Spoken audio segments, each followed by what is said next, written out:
بشینم سر راهی با امید نگاهی، بشینم سر راهی با امید نگاهی.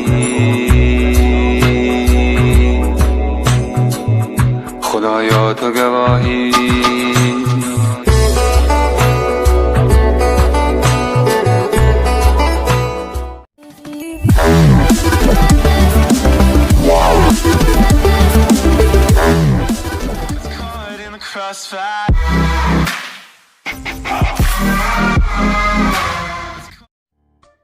Press the bell icon on YouTube app and never miss another update.